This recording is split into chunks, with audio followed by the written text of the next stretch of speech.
And good afternoon to you guys. Welcome aboard. Here we go again on another version of Tomato Talk. Yeah, good. All right, all excited about today. It's Tuesday. It's car show night actually over at the Mount Carmel Church over in Patchogue. We'll see if we can get down there tonight.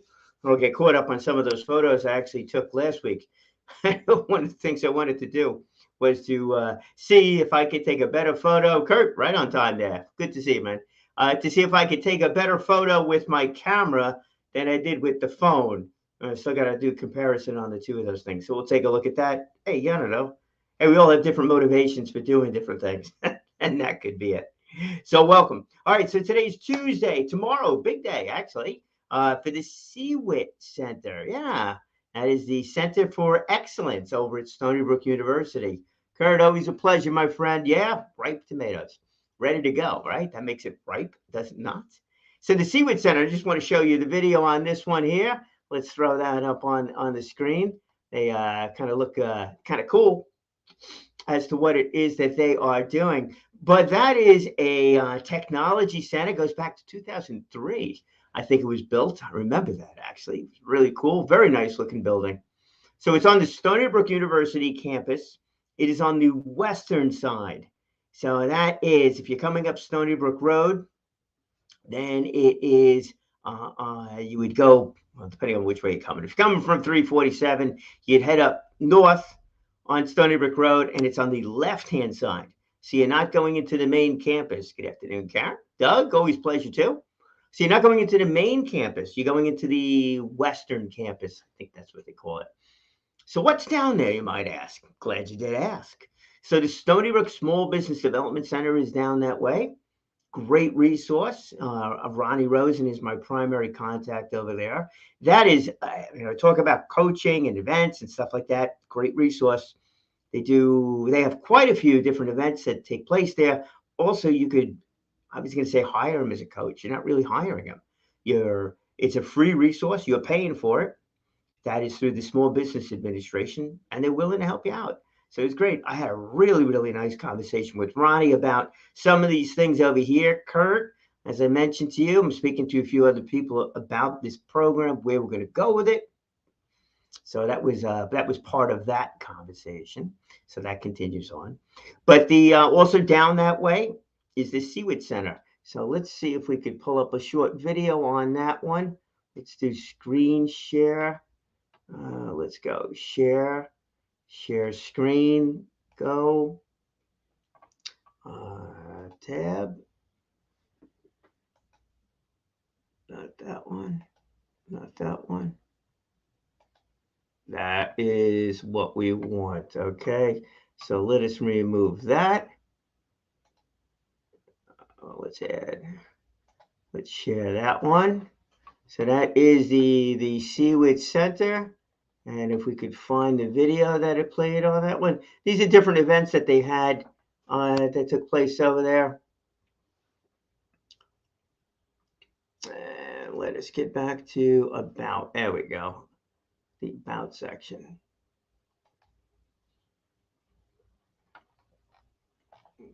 So what they do, they have a number of different specialties over there. And it is really pretty interesting what the research they do, and they are an incubator, and this is very much in line with what I had with visiting the facility out east. Also, where did this thing go? When I visited the facility out east, as member companies over there. A lot of technology companies. This is the technology side of it, but they do have various programs also that these companies participate in. But really, where they're going with the whole thing too is that idea of is software, communication devices, infrastructure, and medical is the last one. Let's see if we get the video over here. I tell you, I did bring up the video before. This way I knew where it was. That's not it. That's not it. All right. Well, anyhow, there is a video in here someplace. News, maybe? Nope. Nope. Again, we need to really do this thing a little bit more differently than what we've got going on. One more time, we'll take a look. News, events, conference, no. Companies, no. Showcase, I think we looked at that before. Contact, get social, no, that's not it either. Let's drop, maybe, hopefully there's a video over here. That's the building, by the way. Pretty cool looking. Let's drop this whole thing. All right, let's go back over here. Got to get this one together here. Let's remove that. All right, there is a video somewhere on their website that explains the whole thing out. But tomorrow, there is a number of companies that are participating in this thing. It is a showcase. If you do want to attend it, it's through the CWIT building. So you got to get in touch with them. And CWIT is CEWITT. That's at Stony Brook University. Let them know, or if you're having a problem, just get in touch with me. I'll make sure your name gets on the list over there. But it is the same kind of an incubator over there as it was at the incubator that was at Stony Brook's Carrollton facility with the food incubator. And you want to know something? There's so much more going on at that food incubator. I just didn't know. So when I took the walk through there, met a lot of the companies, not all of them, but I met a lot of the companies, and they had their own room. And in that room, they had a big table that they could work on. They also had a stove, and there was a refrigerator unit and things like that. I thought that was it. Some of them have a little bit more cabinet space, some are smaller, some are bigger, whatever. But I thought that was it. I was wrong. Totally off base wrong. What I didn't see was the commercial kitchen that was there. I didn't see that. And one of these companies is, actually, I know a number of them, they're producing saleable items. They're out there distributing these things. They're out there selling these things. These are viable businesses that are there, that are operating out of there. And they continue to get more and more space and continue to grow. And they continue to rent out that kitchen as needed. And it's a full-blown commercial kitchen. They continue to rent it out as needed. And as they continue to grow and need it more and more and more, eventually they outgrow the place, because it is a shared community. They outgrow the place and wind up in their own facility. It's great. It really is great. It takes away so much of the risks that are inherent with these businesses, especially on the food side. That's got to be tough. Got to be tough. Got to come up with a recipe, family hand-me-down recipe, or something designed because you got some food allergy or some story or something you just have to make, you know. Maybe you're really into health and you need to make something that's really, really good.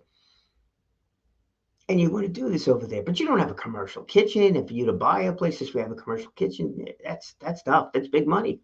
So you get a chance to rent it. And you get the feedback from other people as to how to grow and do.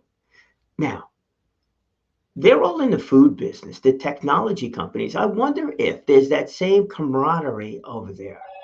Or it's a little bit different in the respect that maybe they're competing against each other a little bit more so, maybe not. The one company that I did speak to in advance of this thing, which was by accident really, they're doing cancer research. And they've got facilities in a lot of different locations, but they just seem to be housed over here. Maybe they got started over here. Never asked because I wasn't learning about that company because of this event that's coming up. But it's fascinating stories. And I'm sure it's the same kind of thing, where you do get that coaching if needed. You do get that help if needed, because it is an incubator. It's meant to help these businesses grow. So it's great to have that kind of, in the, yeah, sorry, started reading that thing. That kind of assistance right there, right at your door. All you got to do is walk down the hallway.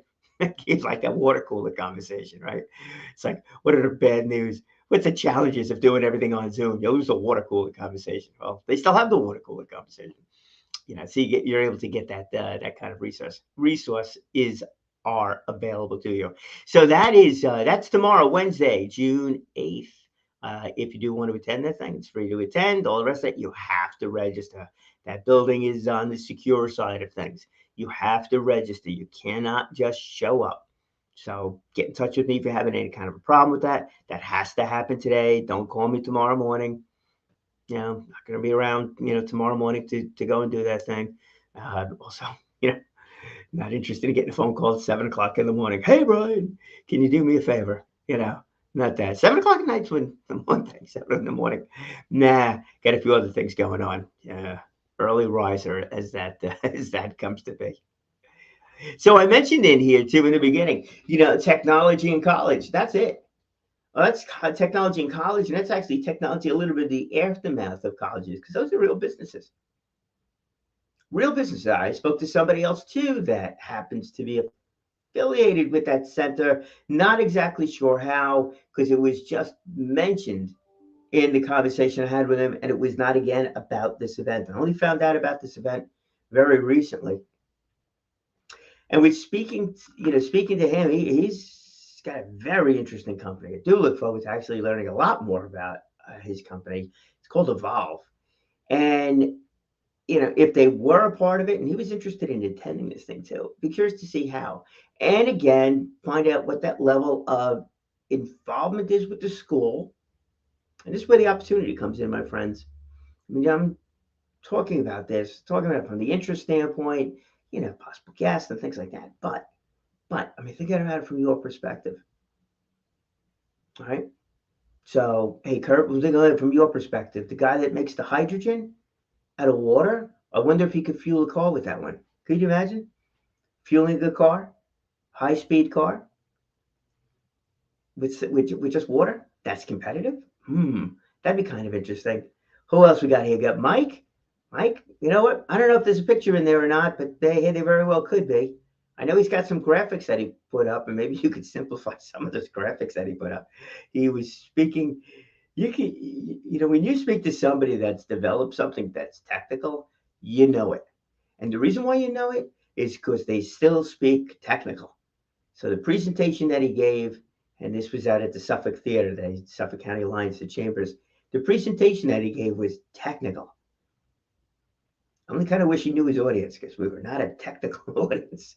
No, that really was not it. So there was some things that explained what it was. I mean, look, he basically when he said that he could pull the hydrogen or the power out of seawater and regular water and pull the oxygen out and separate that and oxygenate lakes that are filled with more nitrogen to maybe revitalize them and also get power, hydrogen out of seawater. I'm thinking, wow, that's what I remember. And I visualized it. And I don't know if my visualization of that thing is anywhere near correct, but I remember that. How we did it? You lost me. He just totally lost me on that one. So I don't know, Mike. Maybe you could simplify his story there, a little bit as that goes along. So that's where that's at. Doug, hey man, I don't know, man. Maybe you could figure it out too. I'm sure there's a way. There's always a will. There's always something going on in these things. Technology certainly is something that could help a lot of us out in a whole multitude of different ways. So that's the college side of it, right? College career, businesses, entrepreneurial side of it. I think that's fantastic. But where does it begin? How in the world did this guy, Brian is his name, how in the world does he even come up with such a thought? Why does he come up with such a thought? Why? Because we have water surrounding us, and he's like, wow, what if we could use that water to power for power? I don't know, maybe that was it. Maybe he had a scientific background in that. Very well could be. I don't think it's him getting tired of high fuel prices because that's only recent. Well, so maybe that's not really it.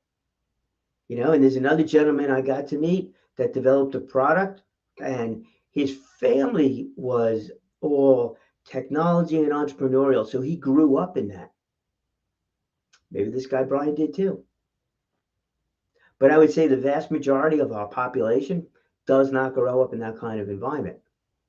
Does not grow up with the family that's involved in nursing, does not grow up in a family that was involved with aerospace, which is, I believe, what the original story was. Not for Brian, for the other guy. They don't grow up in that kind of environment. The question is, can we create that kind of environment?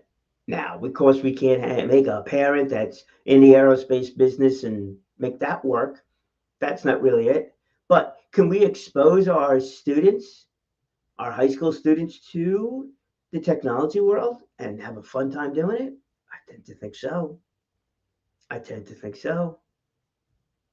And that we can do that in a number of different ways.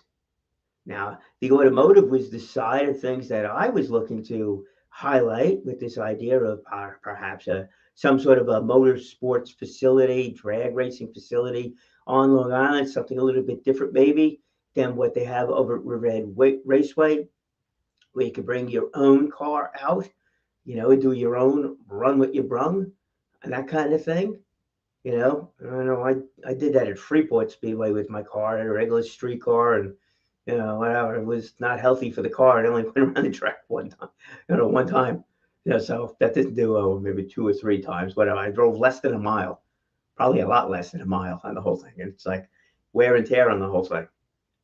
Well, if I knew what I was doing, if I knew something about automotive, maybe I could have done something with the car in order to have not had the problem when it was the bearings and the wheels kind of crapped out. I came out the next morning. It was like the car was crying.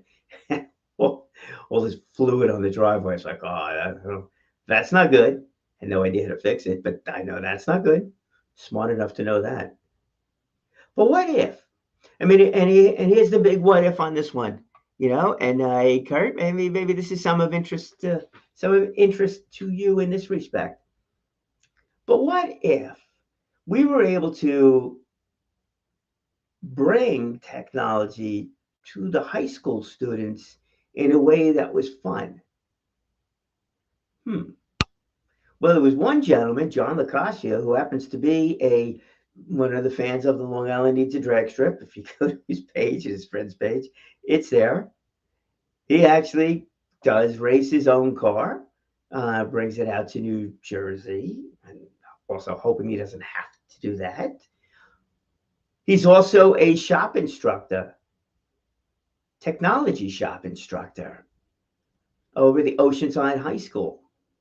And what he's been doing with his students over the years is they've been building things, and they've been learning a lot about different things as they continue to build things. And what they've been building is actually phenomenal. They've been building a boat, which they did. They have built a car, which they were in the process of last year. And that car has been furthered along a little bit because it is now not on the truck that you can see here. That's the car in the back in the middle.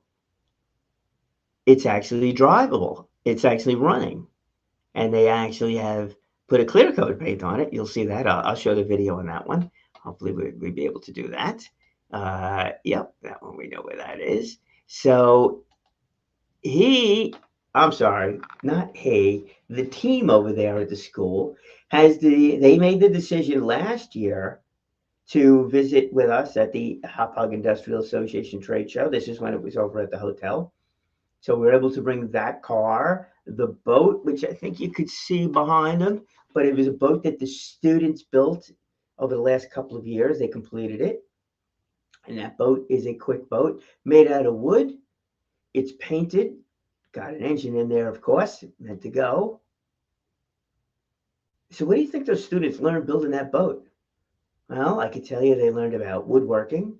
They learned about paint, obviously. They learned about wood rot because that's what boats do if they're made out of wood. They learned about aerodynamics. Yeah. And aerodynamics different on the water versus in the air because you have the water pounding away at the boat. So you need to make a stable boat. So they learned a lot about that, I'm sure. And a multitude of other things, including project management, including teamwork and all the rest of that stuff, leadership skills and things like that. So over the last year, they have furthered that car along quite a bit. So much so that, here's the teaser, I'm going to show it to you in a minute. They decided to have a car show. That's right. Next weekend, June 12th, over at the Oceanside High School, they're having a car show. So it is 10 o'clock in the morning on the 12th, all the way down in Oceanside. So for those of you that are in Nassau County, you can make it down there. Hey, I think you should. I am hoping to do my best to get down there myself because I love to see the car, of course, but really want to see those students' faces and see what it is that they're thinking of now, because now that they built a car from scratch, and as a rat rod, they built it from scratch. The question is, what else can they do? When was the last time you actually built something right from ground zero. It's like, hey, I'm thinking about putting something together, and you built it. Whether it was something you physically built, car, boat, birdhouse, put up fencing, I don't know, whatever it is. Did your own landscaping, whatever. Well, maybe it was a project at work. Maybe it was a business plan you put together, a marketing plan you put together and executed it and saw success with it. Maybe you saw a less than desired outcome with it, but you fixed it. You learned from it.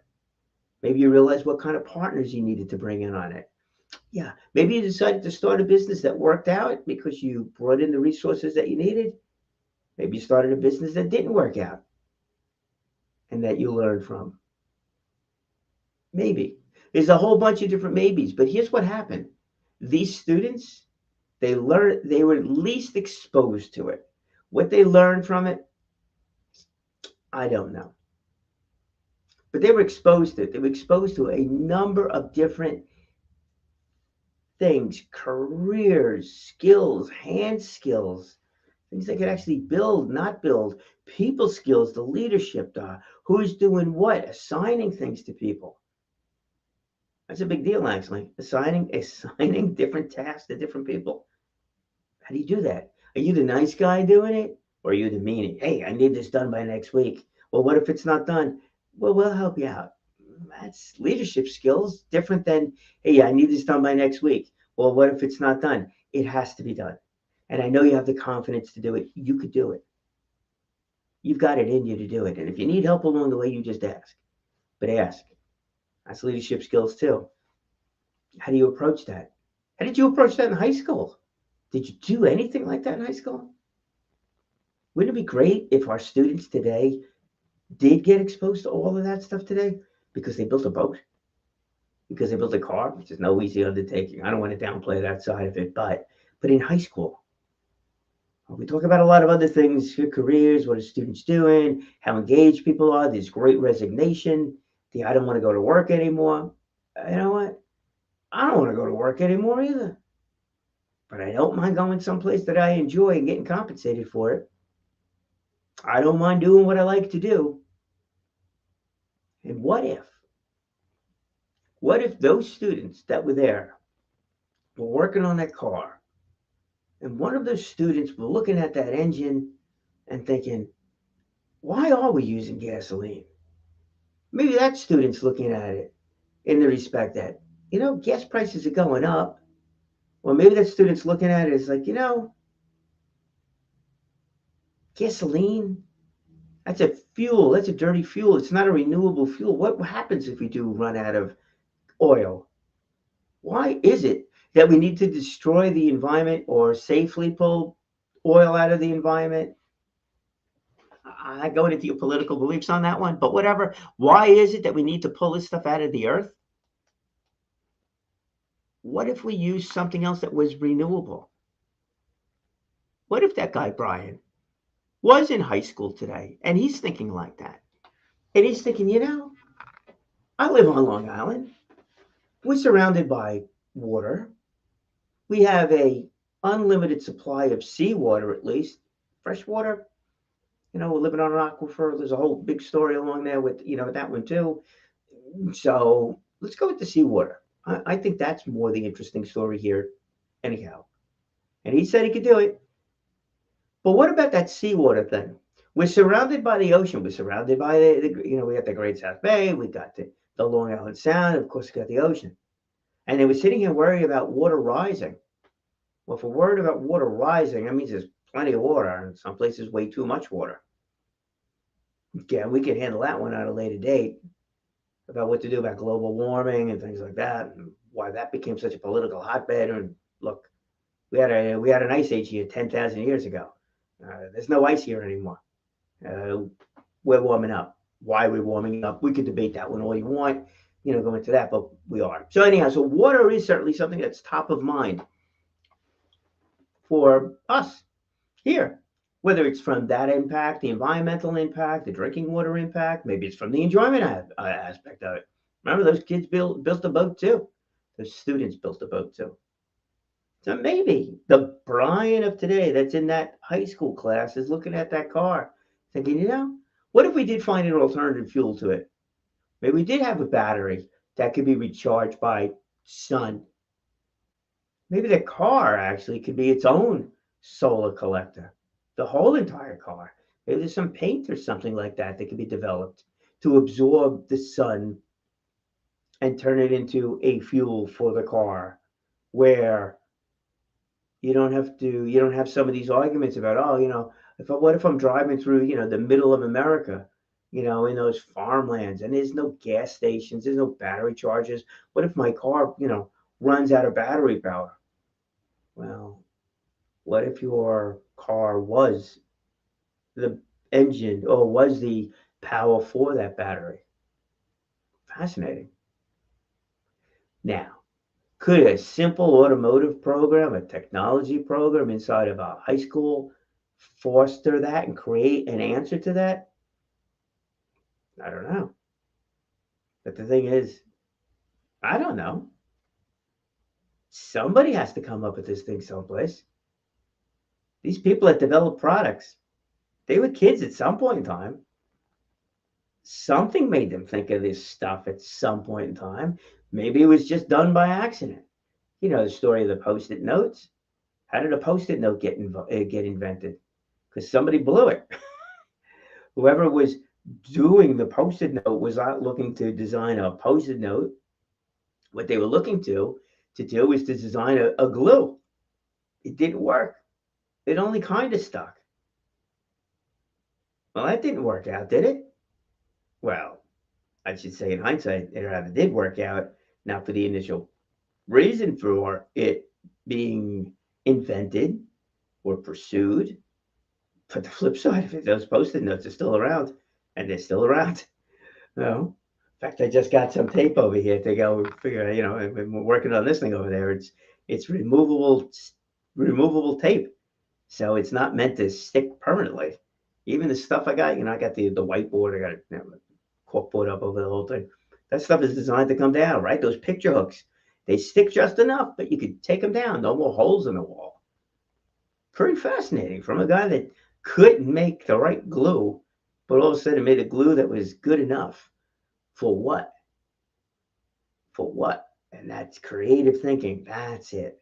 So ultimately, with all of these things, with the Seawit Center, with the incubator there, or the incubator at the food, or the high school programs with those vocational things, this idea of, some sort of a track where, they could have more of a reason to build these cars and then design the cars and then paint the cars and then find alternative fuel to the cars. Maybe design a better wheel. Maybe even design a better roadway. We get a few potholes out there. One of the things that was discussed is like, who would pay for something? Well, the person who would pay for something, the person who would pay for your product or your service, generally speaking, is the one who's experienced the pain of not having the solution that you do. Wouldn't it be nice if somebody could figure out how to make a road that doesn't have potholes, where it doesn't fall apart all the time? We went from dirt roads, well, that wasn't good because all these ruts got created, to cobblestone roads, to brick, which still teeth will fall out after a while on those things. So they come up with suspension for cars. This way smooths it out a little bit. But then the tar and the roadway, and then there's concrete roadways. Maybe somebody's going to come up with a better idea for a road that's got, I don't know, no potholes. That would be interesting. Maybe a road that's got reflectors already built into it. You drive down Florida, those reflectors are there on the road. You can actually see them, whether it be the tape or those little reflector things. Over here, what do we got? You can't tell.